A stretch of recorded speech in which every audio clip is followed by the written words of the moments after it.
Hey everybody, Resident Loser Jeremy here. One of my last videos, the raw tracks, some people had questions about the looseness of the performances, and that was kind of the point that I wanted to illustrate, that you can start in a place like that. In this video, I want to talk about really quickly editing and how fast with good takes you can kind of get things. And in a situation like this where we're trying to bust through as many songs as possible in a day for a particular songwriter, we know we're not going to get absolutely perfect tracks. And there's a point where we have to draw the line knowing that the track is good enough to move on given the budget that we have, knowing what we can fix later in the project. So this is kind of the part 2 of that, and maybe I didn't illustrate that good enough in the first video. That's on me. But in this one, I'm going to go down and talk about, so some of those drum things were a little loose. How can I tighten them up crazy fast? This is going to be a little bit of a nerdy deep dive on editing and how I edit. This may be my final edit. I'm not going to do anything different than what I normally do. I am going to talk through the process, kind of give little tips of what I've found that really works and what doesn't. I am going to be working within Pro Tools. I know there are some tools that are very similar. So this is going to be my approach to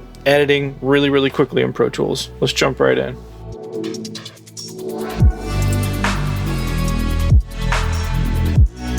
So let's start with the chorus.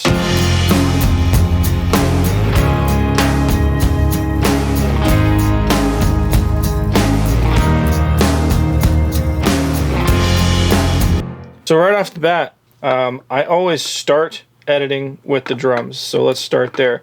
So regardless of the number of playlists that we have, and on this one I'm sure we have many playlists. It looks like we've got 3 different performances for drums. So I'm going to switch back to waveform view. I am going to duplicate this current one. And the reason I'm doing that, and all these are grouped, by the way, if you can see here on Pro Tools, the reason I'm doing that, if I make a mistake along the editing, I can pull back the original. I want to make sure everything is, in a group the right way. Cool. I'm going to pull back my window size just slightly. I'm going to try to maximize what I can see in these drums in one window to get rid of some of the stuff we don't need here.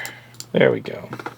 First thing I'm going to do, turn off all of my groups. So if I select one track, it's not going to affect the others. I'm going to use Beat Detective as a starting point here. So I'm going to select the tracks that I want to trigger Beat Detective, essentially, and normally that's your shells. So we're going to do that. We're going to pull up Beat Detective, which if you're on a Mac, Command 8 comes right up. So we're going to go to Clip Separation. I'm going to start with Analyze. I'm going to get it going, but I'm going to hop in here and switch to a 16th note on my grid and just take a look. I want to see what's happening here. There's one thing you don't want to do is edit too hard to the grid and introduce some certain mistakes. Looks like a 16th is about what we want. So I'm just going to do it again because I'm paranoid. You can play with high emphasis versus other settings here. Sometimes high emphasis is really good way to go. 52% sensitivity on this. I honestly don't know if that's the default that comes up every time or if that's just what I always use, so it keeps popping up that way. I do see it is picking up something here. Pull this back ever so slightly, see what happens. Cool, 48. I'm not worried about getting every single thing, but I want to make sure kicks and snares are on the beat. I do have a trigger pad of 50 milliseconds, and the reason that I do that, I don't want the cut to be right on the hit, because sometimes with sloppier players, or if you have flams on the snare drum, it'll only grab one of those. So when it goes to line it up, you're going to miss everything that happened before it, and it sounds really choppy. So if you give yourself a nice decent sized trigger pad, it's going to make the cut before that. So for example, I've got everything the way I want it. That looks great. I have my duplicate. I'm going to zoom out. Let's go ahead and select everything. Separate. Pro Tools has already separated that. I'm going to zoom in here so you can see what's going on. And all I'm going to do is hit Command 0. And that's going to snap every selected waveform to the grid. And it's going to reference the beat marker. So if we zoom in even further, you can see my beats are all on the grid, but my trigger pad is before. That's exactly what I want. I don't want that cut to be right on that cut, because when I go to crossfade, I'm going to get rid of that transient on the drum. So next thing, you can do this all in Beat Detective, but I don't. This is where I'm done with Beat Detective at this point. Got my duplicate, I have my original, I've cut up this one, I set it to 50 seconds trigger pad, I've locked it to a 16th note grid, and that just means it's going to snap it to whatever 16th note was closest to that detected hit. So now we're going to go to Edit, Trim Clip, Start to Fill Section, and you can see what that just did. So I'm going to Command Z, look over here, and that's just going to bring this waveform to this one, and that's exactly what we want. I don't want to do the opposite where I pull it that way. I want to come here. For a few reasons, it's going to get rid of some weird things that can happen if you pull one too far back, because most of the time players are rushing. They're not lagging behind. So in that instance where you're pulling away from back to the other hit, you're going to introduce that original hit and you're going to introduce a flam, and nobody likes that. Next thing I'm going to do, pull up my waves. I'm a creature of habit when it comes to waves, and I've just found that a 7 millisecond equal power is just the way to go on drums for me. So I'm going to do that, and let's take a listen to what we had here.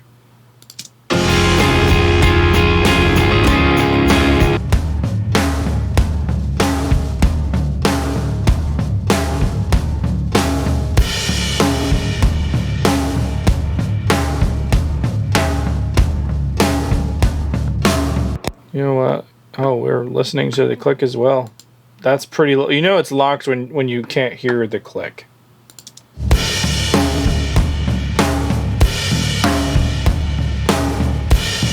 So let's go and listen to that same performance unedited.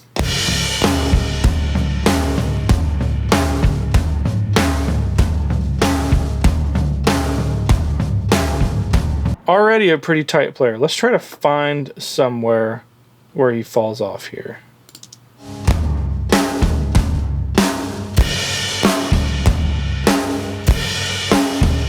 Okay, right here. It's not bad, but you can hear the click kind of flamming with everything.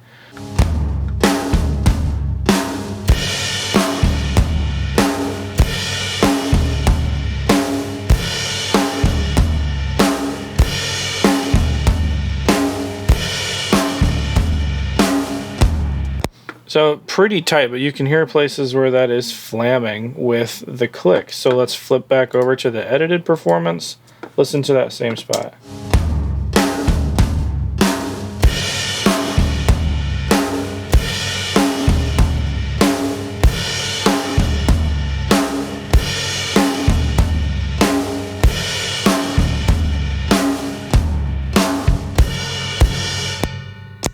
That's pretty darn good.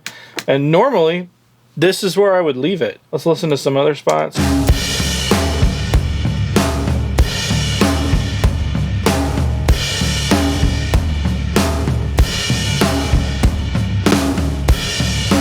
Okay, there's a good example of a spot where it got a hiccup, and that was because it looked like that hit was maybe rushed, and then peeling that back ended up making a duplicate. So what I like to do is go to the next hit that I know is on the grid. Kick happens on 1, so I literally just pull it forward like that. Fix my crossfade here.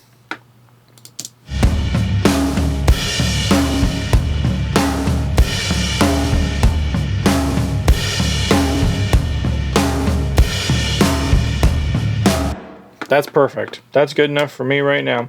And if I had gone through and listened to everything, I would make another playlist, duplicate this one. So now what I'm going to do is consolidate all of these clips so they end up in nice clean waveforms that have been edited. And I still have all of these other performances that I can pull back to. I have the first take, second take, third take, my edit of the third take, and then my edited comp. So if I need to, I can go back. This is a very non-destructive way of editing, and it happens very, very quickly. So if you hear issues along the way, you can go back and grab just the section that you need without restarting the entire process. How hard you're going to edit is definitely a matter of taste. I don't like to edit super, super hard, but in this instance, we're going to because there are some other elements that are slightly electronic that I know are going to be added later, and those have to be on the grid. So in this instance, everything else is going to be on the grid. So we're not going to want to introduce any other flamming with anything electronic that happens down the line. So we're going to edit pretty hard. So same thing, I'm going to go to keys. I'm going to duplicate the playlist so I can go back to what I know works. And I'm simply going to open this up, take a look at the grid. So this is an 8th note. That looks pretty clean. And this was a very, very good player. Let's try to find some of the busiest sections where there could be some issues here. So it looks like overall this player was pretty consistent, but he was always at the front of the beat. And that's okay. So in this instance, I'm going to stick with an 8th note. All right. Now we're going to pull up a quantization, which is option 0, 16th note. So I'm going to just set this to about 97%. And we'll see some of those things snap in. Only because I don't want something absolutely perfect. That's boring.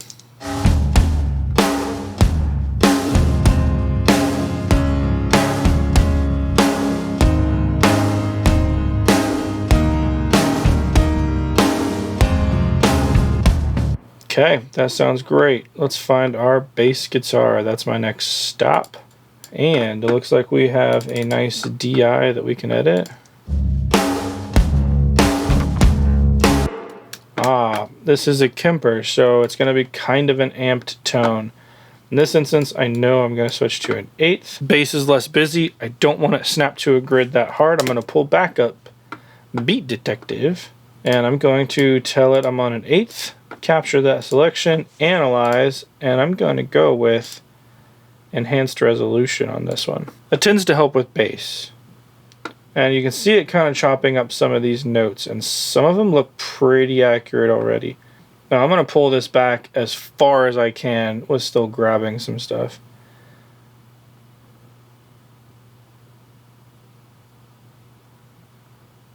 Honestly, 28 might be as hard as I want to go on this. And again, I'm going to make sure I have a duplicate. If you do it more than once, if you think you've got it, if you don't remember, just make another one. So I'm going to go ahead and separate, snap that to the grid, go up here, grab my trim clip, start to fill section, and crossfade. Let's see how this sounds with the drums.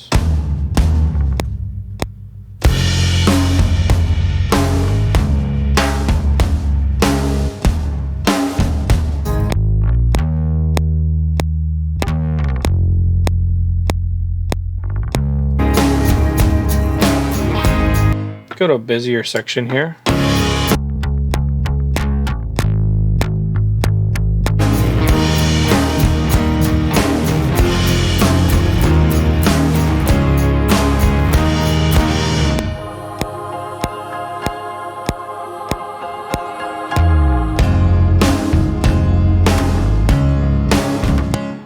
See what that was. So here's the release of some of these bass things hitting pretty late. So what I'm going to do is just make a cut somewhere, and I'm going to slide it over to the grid, and it's going to stretch out the portion before. Let's see what this does.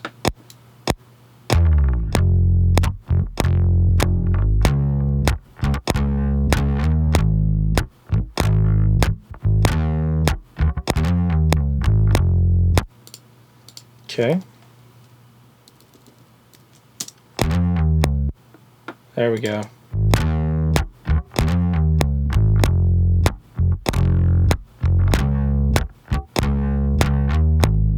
Bass can be definitely a little more unpredictable. What will help you is if you have super, super clean transients. I'm essentially working with, yes, it is a DI, but it was a DI from a Kemper that is emulating an amp and a cab.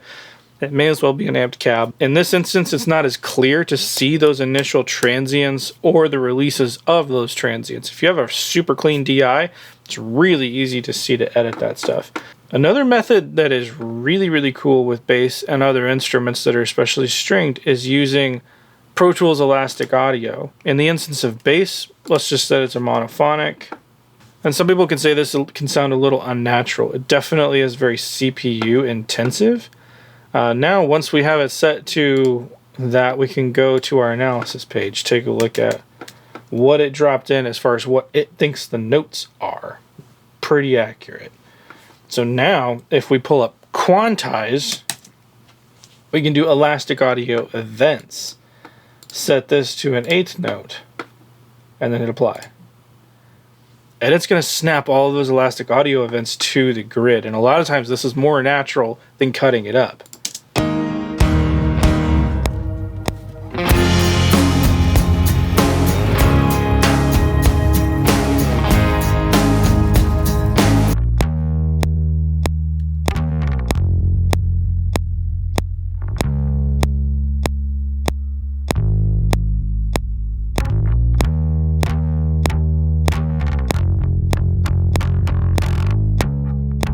Let's listen to the beginning of that verse where the releases were weird.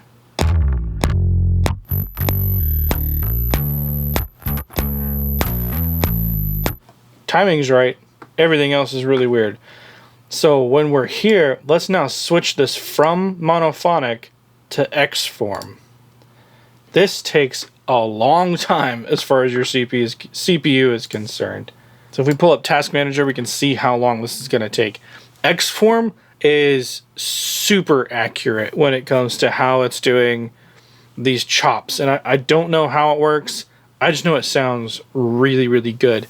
Now, one thing, I'm switching this for demonstration purposes, but when you use X-form, I find that if you're going to make a change, anytime you make a change, it's going to reevaluate and redo this load to the waveform. So it is kind of beneficial if you want to use this to chop the part up into little pieces and then go from there. So you don't have to wait for the entire song to reload every time. All right, we're done. Let's take a listen to what it did here.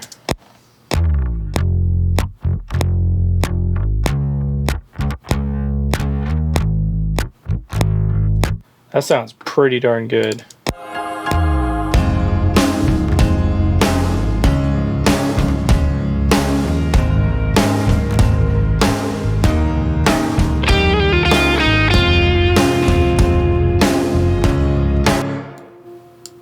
And see, now I'm setting it to maximum quality to see if anything changes here.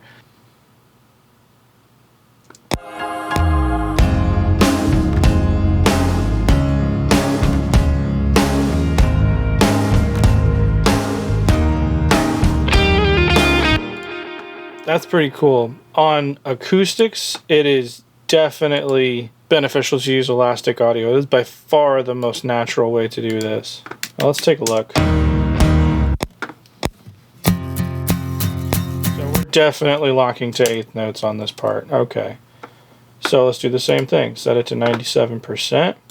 See how it did.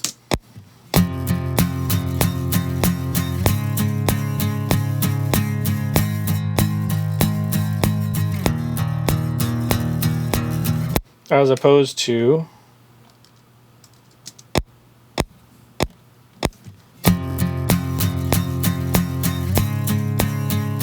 so it's definitely tightening that part up. Let's try to find a busy section here, if there is one. I really don't, I think it's the same thing most of the time.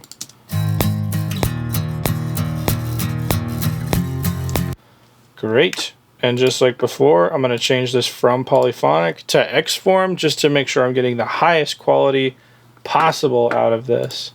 Now while this renders, it's important again to talk, I'm editing these pretty hard. But you are keeping the originals. If there are issues, you can go back. And with Pro Tools, and I'm sure with any other DAW, it's just as easy as pulling down your playlists and pulling up sections that you want to replace. I found this to be by far the quickest method to get going. I can do a song like this in about 5 to 10 minutes. And a lot of that comes from just knowing what can pass as a take and what needs to be tightened a little more. You'll notice certain issues in playing or technique that will be picked up or mistaken by whatever DAW you're working with. And none of these things are perfect on their own. You need to go back through and check. And I'm showing a small part of that now, but you can see how fast this is.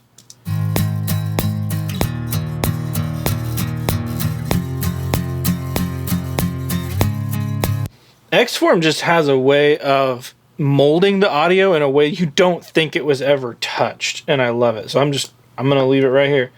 So let's see, obviously the electrics weren't done, but there's not a lot happening with the electrics, and I want to see if I can get by with not messing with those. So let's take a listen from our chorus and see how tight we have.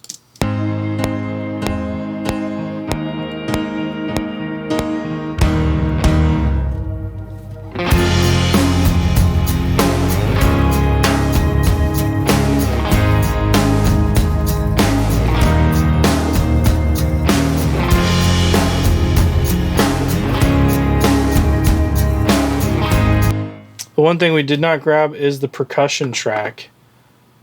And just like how we've always done the other ones, we're going to do the same thing. We're going to duplicate it.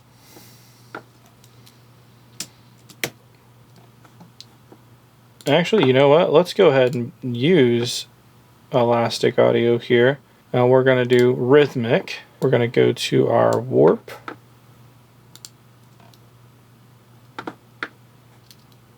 It's picking up some things that definitely are not hits. So in this instance, I want to pull up elastic properties. This is a super handy window if things just aren't detecting the way you want them to, or there's just too many detection points. You can take this, the event sensitivity, down. Essentially that's what we were doing on Beat Detective, pulling that detection down. Watch, if I pull this down, it happens quick. All of our hits are gone at 47, so I bring them back. Let's just take a quick look around. So what I don't want to see is when this is on 100%, we have extra hits in here. And that can just cause some issues. It can decide to pick the wrong one. It can lock that one to the grid and push the other one back. So I just want to make sure I only have the ones I want here. Not quite. I'm looking at these two over here. Got them. Looks pretty good to me. All right. So we're going to pull back up, quantize. We are set to eighth notes, 97%. There we go. 97% is literally just something I picked out of the air right now. Normally I don't want it to be perfect. 97 is a good, not quite perfect number. And you don't want to make the performance worse. So you don't want to set it to 75% and get a looser performance. Maybe you do, I don't know. But take that into account. So now let's take a listen with our percussion also locked.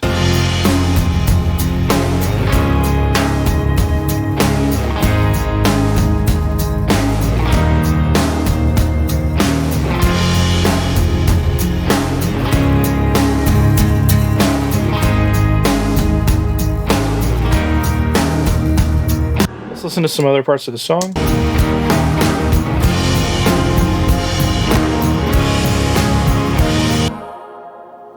Thought I heard something issue in the drums.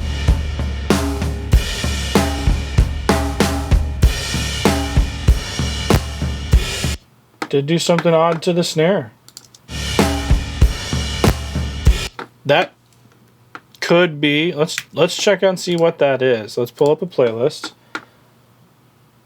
Pro Tools has quit unexpectedly. That is the story of my life. Pro Tools quit unexpectedly. That does not happen often, but it happens. And it's important to talk about why a session file backup is going to save my butt. Because you didn't see me save the session one time during that edit. And it would be heartbreaking if that was gone. So what I'm going to do is I'm going to go to Recents. I'm going to open from disk.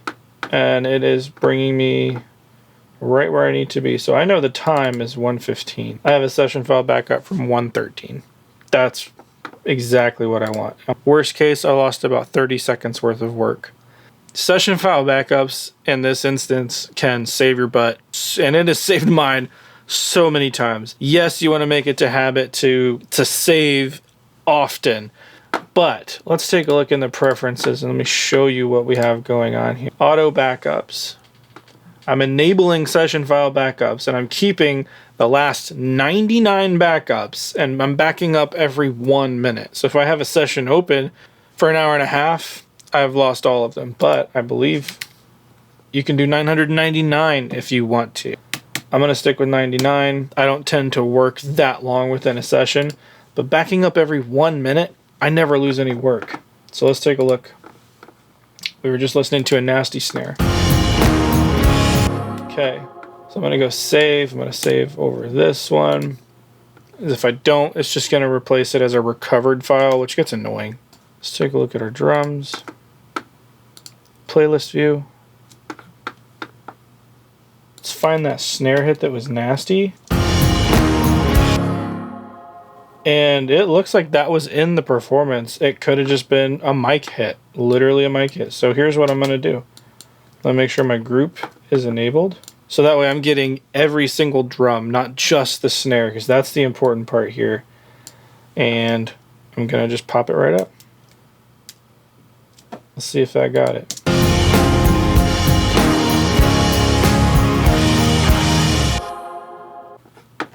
I'm going to switch back to waveform view, take a closer look. I'm going to go ahead and just manually move this one into place. That looks good.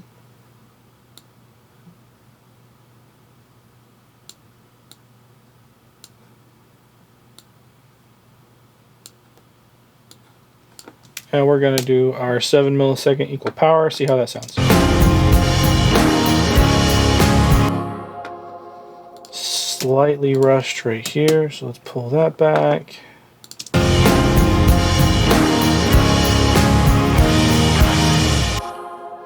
Let's see if we can get by pulling the other one up sooner.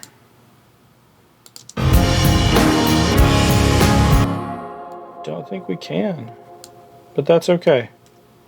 We know this one worked.